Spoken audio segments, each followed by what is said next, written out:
Hello नमस्ते पूजा किचनमा हजुरहरूलाई धेरै धेरै स्वागत छ। मासु नै नभई खाना नरुच्नेहरूको लागि चाहिँ यो दामी मासुको अचारको रेसिपी सेयर गर्दैछु। यसरी बनाएको मासुको अचार एकदमै मिठो र लामो समयसम्म बिग्रिँदैन। घरमै भएको सामग्रीबाट सजिलै गराइने यो मासुको अचार बनाउन सुरु गरौँ है त। सबैभन्दा पहिले मासुको अचारको लागि मसला तयार गर्छौँ। मसलाको लागि यी सबै सामग्रीहरूको आवश्यक पर्छ। तोरी, धनिया, जीरा, सौंफ, मेथी, मरिच, तिल, इमुर, लसुन र अदुवा। अदुवालाई मैले यसरी लाम्चो गरी काटेको छु। खुर्सानी चाहिँ हजुरहरूले कतिको पिरो खानुहुन्छ स्वाद अनुसार लिनुहोला। मैले अचारको लागि बोनलेस कुखुराको 1 केजी मासु लिएको छु। मैले चाहिँ यतिको पिस गराएर काटेको छु। हजुरहरूले मासुको पिस कतिको ठुलो सानो मनपर्छ त्यही अनुसार काट्नु होला। अब एउटा प्यान तताएर यी सबै सामानहरूलाई भुट्नुपर्छ।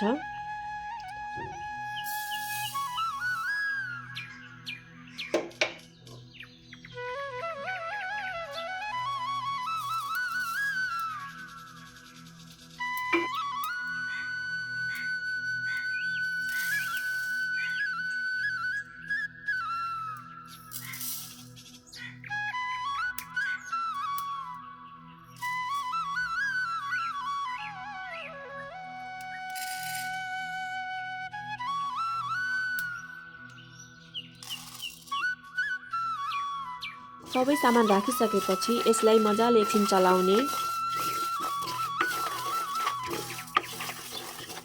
पड्किन थालेपछि मसला पनि भुटेर तयार भइसकेको छ। अब यसलाई एकैछिन सेलाउन राख्नुपर्छ।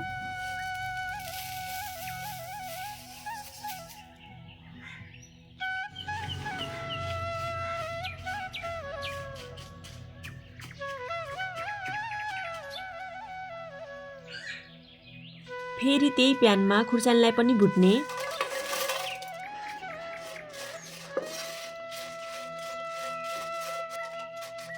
खुर्सानीलाई भुटिसकेपछि यसलाई पनि सेलाउन राख्ने।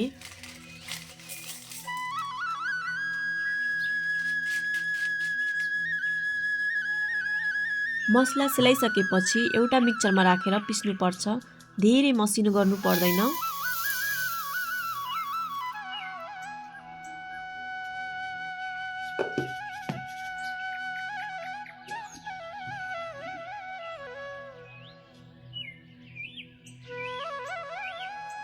यतिको खस्रो पिसेपछि मसला पनि रेडी हुन्छ।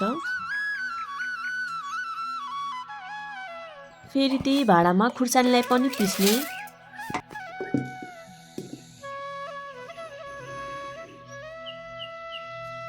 खुर्सानीलाई पनि यतिको पिस्ने। अब अचारमा राख्नको लागि सबै मसला तयार भइसकेको छ। अब हामी फ्राई गर्नको लागि एउटा प्यान तताएर तेल राख्छौँ। हजुरहरूसँग तोरीको तेल छ भने तोरीको तेल राख्दा एकदमै राम्रो हुन्छ। छैन भने अरू तेल पनि राख्न सक्नुहुन्छ। मैले चाहिँ सनफ्लावर तेल राखेको छु। तेल राम्रोसँग तातिसकेपछि अदुवा लसुनलाई फ्राई गर्ने। मासुको अचारमा अदुवा लसुन राख्दा एकदमै स्वादिलो हुन्छ। यसमा हिट मिडियम गरेर चलाउँदै पकाउने। यतिको गोल्डन ब्राउन भइसकेपछि यसलाई निकाल्ने।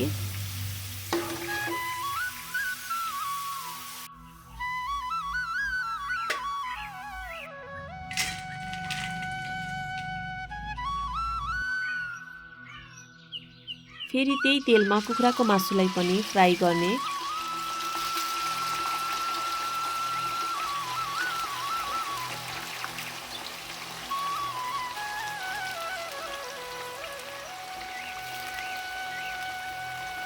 सबै मासु राखिसकेपछि यसलाई चलाउने।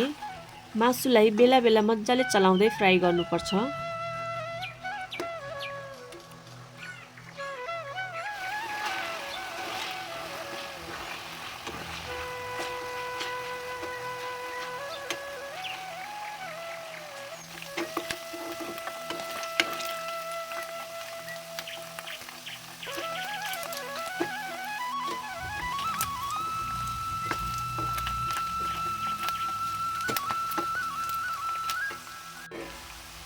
अब मासु यत्तिको फ्राई भइसकेको छ। यसलाई हामी धेरै कडा हुने गरी फ्राई गर्दैनौँ। यत्तिको रातो भइसकेपछि अब यसलाई म निकाल्दैछु।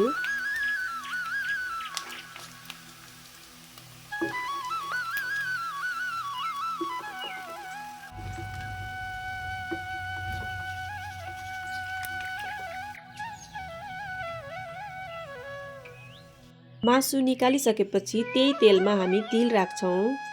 हामीले पिसेर राखेको मसलालाई पनि राख्ने। हाई हिटमा मसला छिटो जल्ने भएकोले हिटलाई मिडियम नै राख्नुहोला। अघि पिसेर राखेको रातो खुर्सानीको धुलो, स्वाद अनुसार नुन,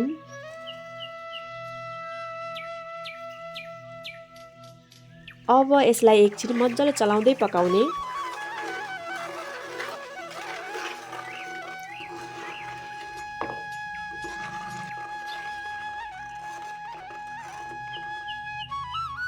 भेनिगरलाई पनि राख्ने। हजुरहरूसँग कागती इमलीको रस छ भने त्यो पनि राख्न सक्नुहुन्छ। लामो समयसम्म अचारलाई राख्नु छ भने चाहिँ हजुरहरूले भेनिगर नै राख्नुहोला। भेनिगर राख्दा लामो समयसम्म अचार बिग्रिँदैन। मसला मजाले पाकिसकेपछि अघि फ्राई गरेको अदुवा लसुनलाई पनि राख्ने। फ्राई गरेको मासुलाई पनि राखिदिने। अब यसलाई एकछिन राम्रोसँग चलाउँदै जाने। एकछिन मजाले चलाउँदै पकाउने। अचार कस्तो मजाले पाकिरहेको छ। हजुरहरूले नजिकबाट पनि हेर्न सक्नुहुन्छ।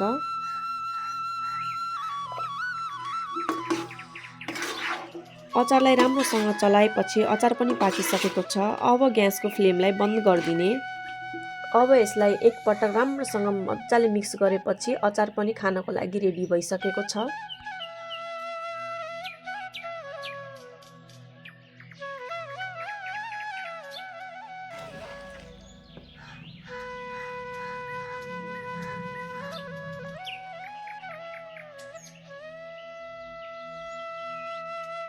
मैले अचार राख्नको लागि यस्तो डिब्बा लिएको छु। हजुरहरूले पनि यस्तै डिब्बा लिएर अचार राख्न सक्नुहुन्छ। अचार राख्दा जहिले पनि डिब्बा चाहिँ सुक्खा हुनुपर्छ र सुक्खा चम्मचले मात्र अचार निकालेर खानुहोला।